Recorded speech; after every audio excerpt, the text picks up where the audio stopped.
What's good, everybody? Welcome to episode 4. This is episode 4 of season 2 of Sunday Ain't Enough.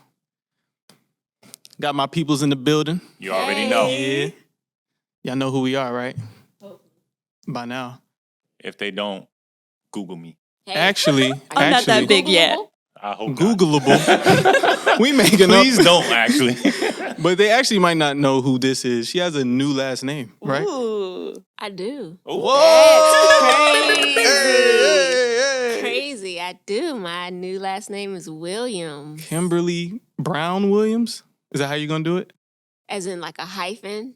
No, just like your middle name's Brown. Yeah, but I'm gonna have 4 names because I want to keep. I like my original middle name, Michelle. Right. Mm-hmm. Got you. But I'm connected to my my dad's name. I'm named after Right. my dad. So like there's some sentimental feelings to my name being my dad's. Right. But of course I honor my husband and oh my gosh. She said it. It feels different, don't it? It feels different, don't it? I know. And his family, so that's why I didn't want to hyphenate, because I'm fully embracing my husband's, heritage in Williams, but still want to, shout out to my OG.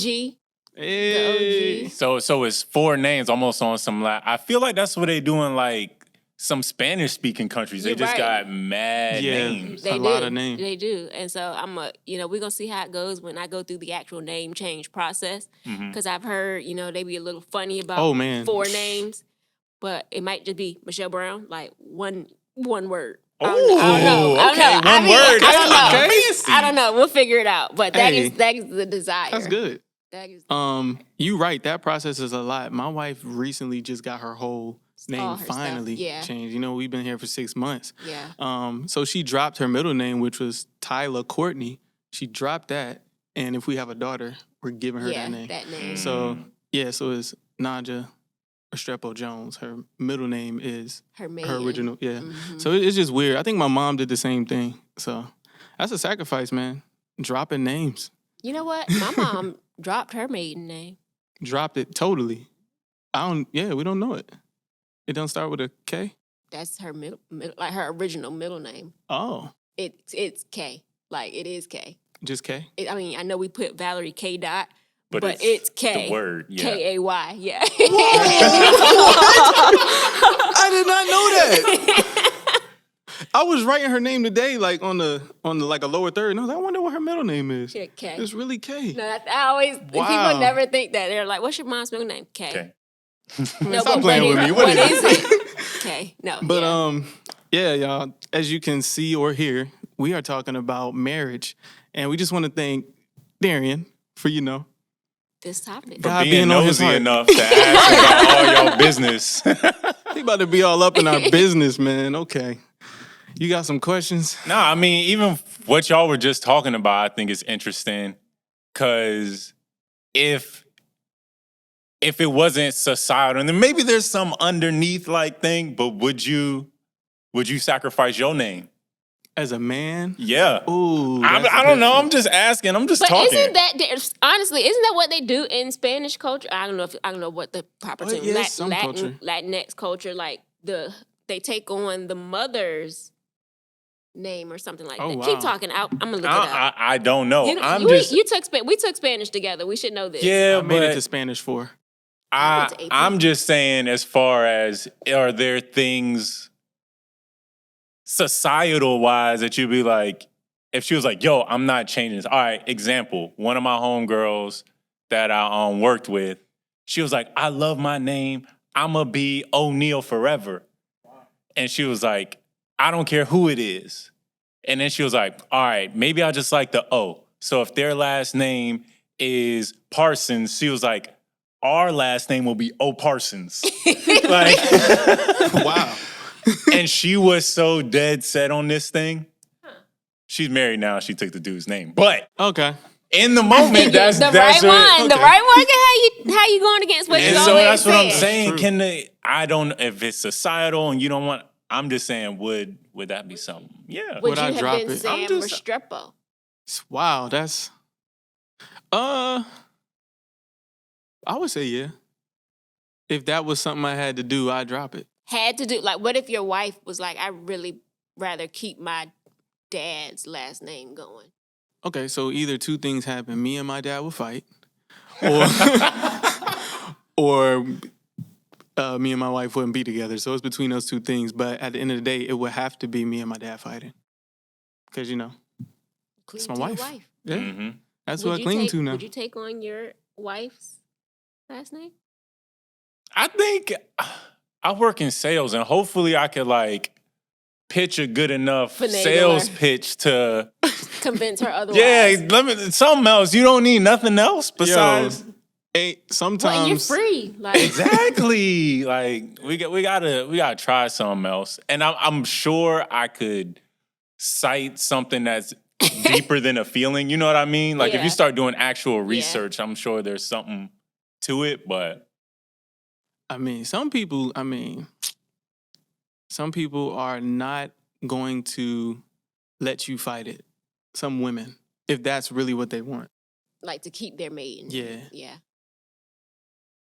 Because I think that would be more than me giving up my name. It would be creating a household where we don't all have the same name. Yeah. I think that would be the thing I would battle against most.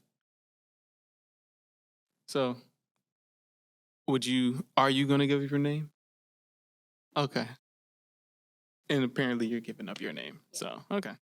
But that kind of got slightly deep early. I was really just going to ask what it was like prepping to get married. Yeah. Even the stuff that people joke about or see on TV, how was that for you? What are you asking?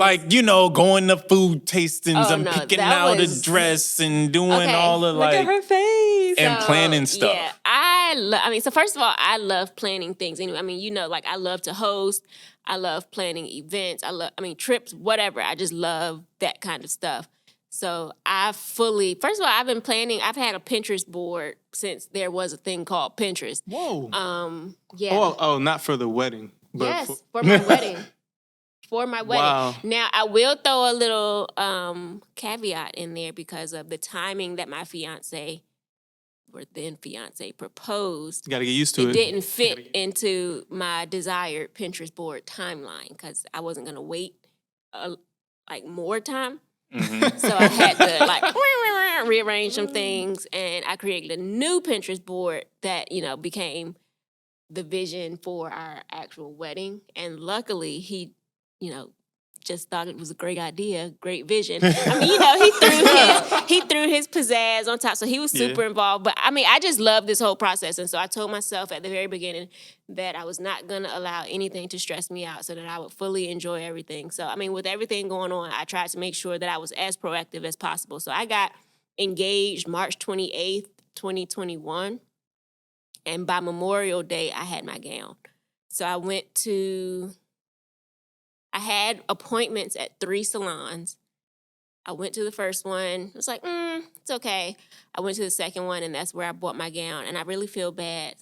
I really hate even saying this, that I never even went to my third appointment because I already found it. I'd already found my gown, and I didn't want to be swayed. So I was like, I don't even want to go look at I'm not even gonna try anything else on because I didn't want to. I felt like this was the gown. So why do I even need to go try it anymore? But then part of me was like, I just really like the experience. I wasn't really expecting to find it so soon. So I was kind of like, dag, well, that was quick. So part of me wanted to go just again to do it all over again, but I didn't want to even tempt myself with that. Did you have to travel to get it? I did. How far? I traveled to Atlanta. So I went to... Where you got Atlanta is I thought she was going to be Italy. DC, Richmond. Yeah, so again, guys, I have been planning this forever. So every woman, I don't know, Kwamina watches, but I think it still airs, called Say Yes to the Dress on TLC. And I think the original store is in New York, Kleinfeld's. And I was like, okay, maybe that's a stretch. New York's a lot. So I made a couple of appointments in Atlanta. And then honestly, I think Miss Shannon was like, did you make an appointment at, Bridals by Lori? And I was like, I mean, I might as well, because if I'm going to be down there, might as well. So that's one of the other stores that's aired on the Say Yes to the Dress show. And so, I went in not really expecting to find a gown there. But again, just because, oh my gosh, this store's on TV, so let me, get this experience. But one, I did not get that experience because it wasn't filmed. I didn't want to be filmed, though. And, of course, Lori wasn't even there. But I'm going to go back, and we're going to meet Lori. But that's where I ended up getting my gown. So I had to fly a couple times for my fittings. But, yeah, I mean, it was really cool. I enjoyed it. The amount of dedication behind planning a wedding is ridiculous. It is. It really is. It's ridiculous. Did you like, how much say did you have? Let me be honest. So she would ask me things like, what do you think about this? What do you think about that? And I would, give her my opinion. But at the end of the day, I knew if she wasn't rocking with it totally, and if her mom and her wedding planners wasn't rocking with it totally, it's changing. Mm-hmm. So I was just like, I'm gonna still get my input though. So I had a lot of influence, but the least amount of influence at the same time. Okay. What was like one thing, or did you have one thing that you felt like, no, we having this? Like, I need this. This is my thing. Trying to think, was it one thing? No, that's the thing. I'm even in like the relationship itself, I'm not I have to have this type of person. It's more along the lines of, I know what I like, but it doesn't have to happen. Because the way I look at weddings is really like, sometimes it's really the bride's day. I hate when people say that. That's how I look at it though, because like, and it's really not about me for real. No. It's still my day. We share the day as one, but she's like the star of the show. Like, the bride is the star of the show, regardless. I'm sorry. That's just how I feel about it.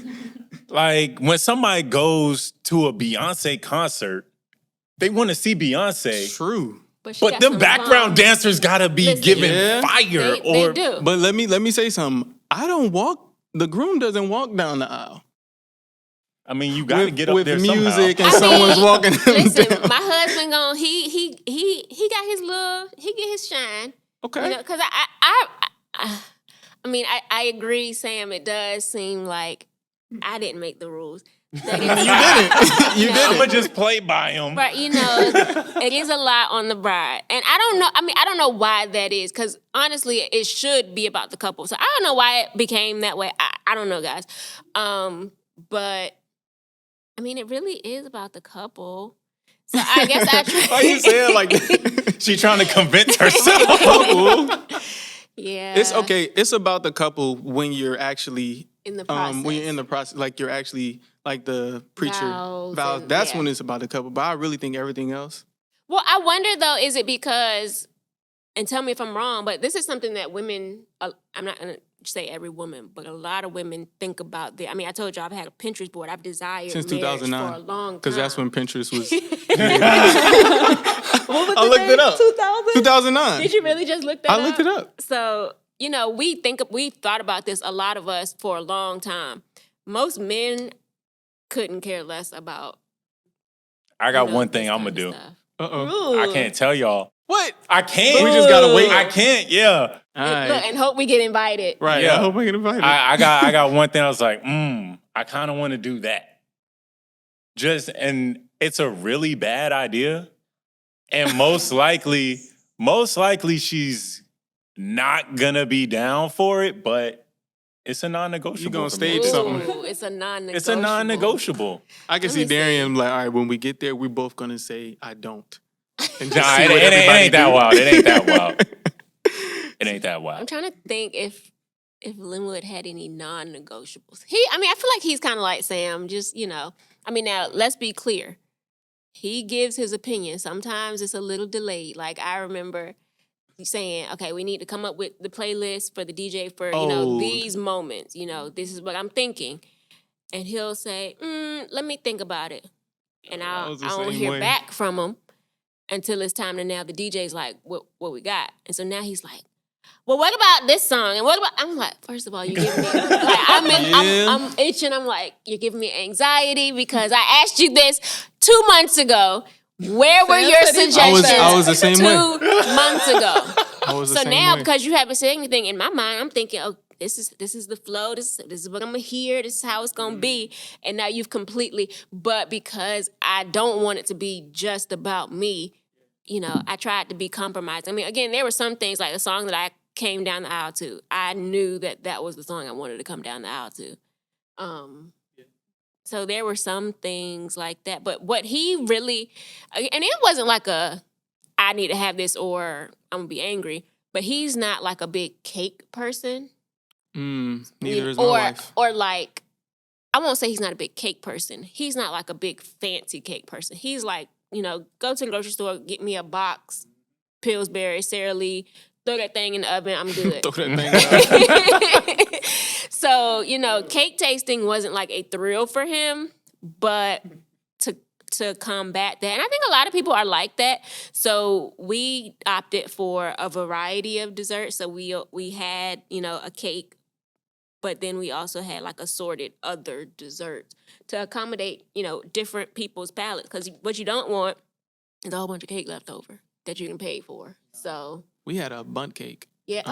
From Nothing Bundt Cakes. No, them cakes be hit. Them drinks was smacking Every time. Very tender. Every time. It's very moist. Yes. It's consistent. Yeah. You know what? Nothing Bundt Cakes. If you guys happen to see this or you're an employee there and want us to do a review, you know, you can get 4 different flavors. Yes. Of the we'll little, do that review. The little buntlet. We'll even take the buntinis. You know, just let us know. Take anything you give us. Well, just let us know. We got you. For sure. I live about 6 minutes away from Nothing Bundt Cakes in Virginia Beach. I don't even go that way. Yeah, no. Because I already know what's up. But, you know, we're talking about weddings. But I'm pretty sure y'all would probably want to hear about just, you know, marriage. Just after the wedding or leading up to the wedding as far as, you know, getting your mental in line. Yeah, because, I mean, that's the other part, too, right? Is people think about, oh, well, I need to do this many months out, get this venue. But, like, what about that marriage counseling? Facts. Yeah, we actually did marriage counseling through the Mount. And of course, you know, my parents help out, her parents have helped. Shout out to Gary and Jeanette. Oh my gosh, that's Tevin's parents. Oh wow, yeah, we had a couple like just random sessions with them on Zoom. Even beyond marriage talk? Mm-hmm. Oh nice. Yeah. Shout out to the Miltons. Mm-hmm. Definitely. And they open our eyes to a lot of things. It's just, I definitely think you need that older couple who's been in the game because they're going to open your eyes to things you wouldn't see coming. Yeah, you don't even know to expect. Exactly. Can y'all, like, what are some things that, like, dang, I didn't even think about that? Real talk. You got finances, bro. Finances. As a single person, you can just spend your money however you like, honestly. Yeah, that's a big one. And, you know, when you in marriage, you like, oh, wait, I actually have to consider. Yeah, this other person. Like, family? I can't just go out here and buy something and be like, oh, yeah. Nah, it don't work like that. Like, it's a different beast. You have to consider them in everything that you think about doing. Yeah, definitely. I mean, I would probably agree because, first of all, you put me on the spot, so I can't think of anything else. I'm going to just go with what Sam said. So You just started, though. You just started. But finances, for sure, because, first of all, you're 2 individuals. And, I mean, for me, we're in our 30s. So we've had a lot of time as adults where, you know, I'm making my own money. I don't have to answer to anyone. You know, if I want to go buy this pair of shoes or if I decide I want to go to something in the water, I can drop, you know, the money on the spot.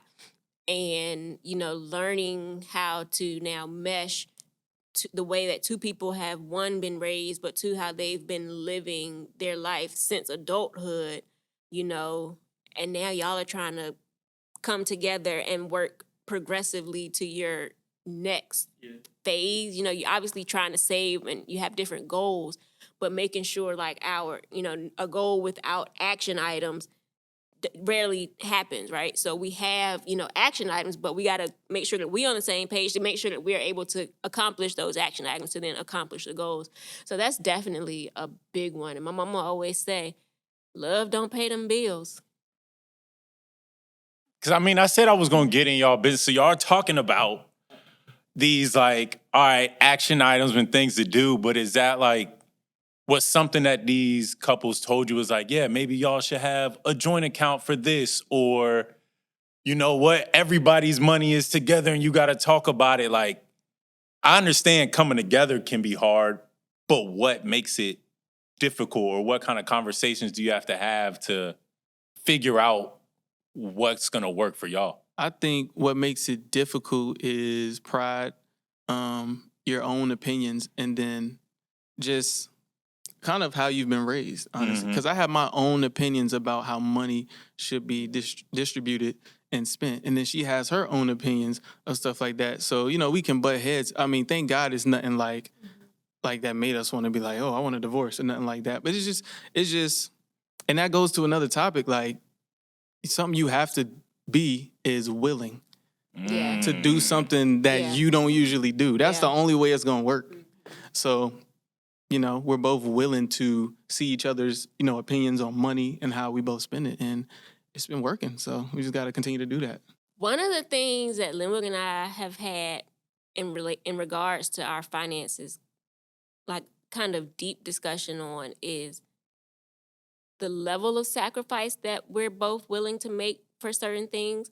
And I don't want to say, so what we've concluded is that both of us are willing to sacrifice. It's just that the sacrifice may look different for each of us, right?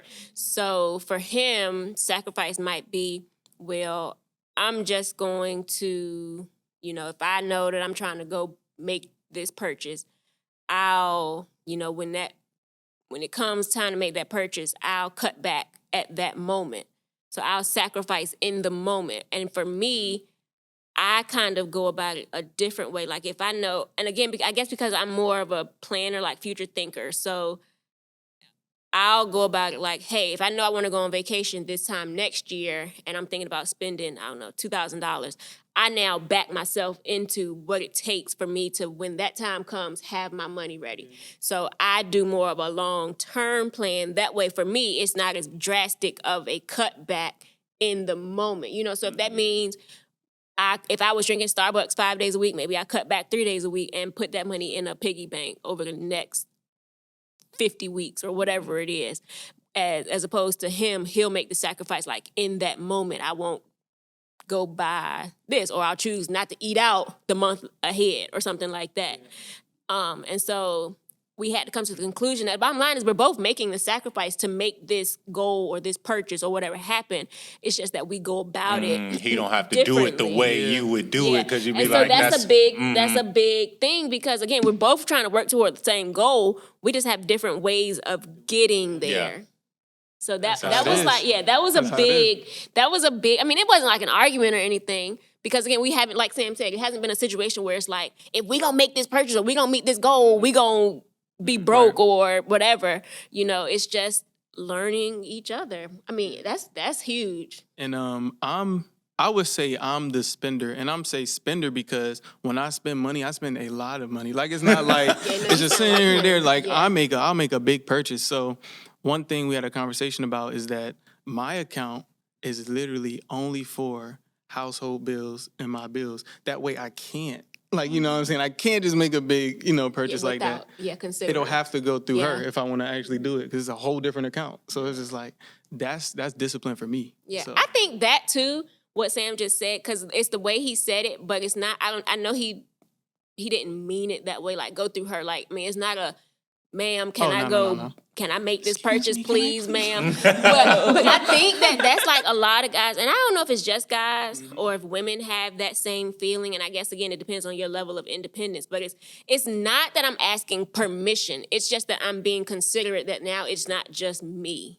And so I think that perspective for people is very difficult to wrap their minds around, that you're not asking for permission. I agree. We both grown adults. We both working. We both making money. That's not the issue. It's just, can we afford it today? Or is this, even if we can, should we be affording it today? You know, that kind of stuff. It's not permission. Yeah, I don't. Yeah, it's not a permission thing. It's just mostly like a double layer of protection. Because if I have that money right here, I might actually just spend it. rather than she having the card or the access at that time. So, yeah. Finances. I think something else that people really overlook, and, you know, I have a lot of friends, well, female friends who want to get married, like boom, boom, boom, boom, boom. And then, you know, just being married every day, doing daily things, it's like, what's your capacity to actually forgive somebody? I think that's a huge one. Like, if you're not practicing forgiving people now, you will not have a successful marriage. So no grudge holding. No grudge holding. You can't, first of all, it's worse that you live with the person. So it's like, you holding a grudge on somebody you got to go to sleep with every night. It's dumb. Like, Beautiful that you said that. No. Yeah, huh. I'm not eating that. Not eating that. But yeah, I think that's something I didn't look at as much. But even though I am a person that forgives, I've been really working on that leading up to marriage. Not for marriage, but just because, you know, I'm really trying to walk this walk out. And yeah, like that's a huge one. It's some people holding grudges on people they had a relationship with that just didn't go the way it was supposed to go. Like, so. So before getting married, 1 to 10, 10 being, you know, God and Jesus, where did you rank on the forgiveness scale of like how easy it was for you to forgive people? 1 to 10? 1 to 10. Leading up to marriage? Yeah. I think by the time I made the decision I was ready to get married, I was a 9. At 9. And now you think you're, because I feel like you've been you said you've been working on it still, so you getting close. It's getting up there. That's close to godly. I'm glad you brought that up because I know siblings that are like engaging in civil like that type of rivalry, and yet like you say, females we want to get married, and yet it's like how can one get married if they haven't even forgave like you know a sibling? Exactly, or a parent, or even a friend. That's really really deep. So yeah, if you really want to get married, you got to be able to forgive people in general. Because it's not just going to change overnight just because it's somebody you love, you know? You got a character trait that pops to mind? That like how he said like forgiveness is something that he's seen like, ooh, this is what's going to take me from here to here. I think for me, the first thing that comes to mind, and maybe because it's something that we dealt with like so close to the wedding, is allowing somebody else to help me, because I am such a, no, I got it. I can do it. Independent. Mm-hmm. And that can be toxic, you know, because you need people to help. And so I remember one night we were in the middle, well, we were distanced leading up to, and so there was something going on with the wedding that we were planning, you know, for, and I was doing something else, so I was already overwhelmed, and I felt like I needed to take care of it. But part of me was like, you know what, I can't, I literally cannot, my mental can't, I don't have the capacity, I don't have the time, I don't have the effort right now to do it. And so I asked him, and he was like, he handled it, and I was like, you know what, Lord, you can send me a good man. Yes. I texted him and I was like, you know, I really appreciate you being present in this whole process and you taking this on. He was like, I mean, we're a team. Facts. Yes. I was like, let her know. Let her know. That's good. So would you say Linwood is a person that asks for help more, you know, freely? No. Oh, man. No, but he offers help all the time. Offers help. Okay. Yeah. That's good. And he won't really ask for help, but if you do something, like if I'm proactive in doing something that I know he'll need help with, you know, he's always appreciative. And so Dr. Kimberly, knowing that he has that same character trait, that he's independent, will you do what he do and offer, extend your help? I mean, I offer all the time, but he is a lot like me, and he's like, no, I got it. So I try to be proactive. Like, even if he says I got it, if it's something that I know I can do, even though he said, you know, I got it, I will still go ahead and do it just to, you know, help lighten the load. Because I know at the end of the day, he'll be appreciative of that. And, you know, like he said, I mean, we're a team. So whatever we can do, I mean, especially if I have the time, I mean, in that moment, I can get it done. And I know it's something that I'm capable of doing. I definitely will go ahead and take the initiative and do it for him. Yeah. And it's crazy that, y'all are a team, y'all are so close, but y'all still don't want to like let it go. And I feel like that's how people be when they be praying. They be like, bro, give it to God. He got it. And you be like, nah, man, I'm gonna just go ahead and do it. Like, you know, like, no, it was probably a better idea if you let it go. Yeah. Definitely.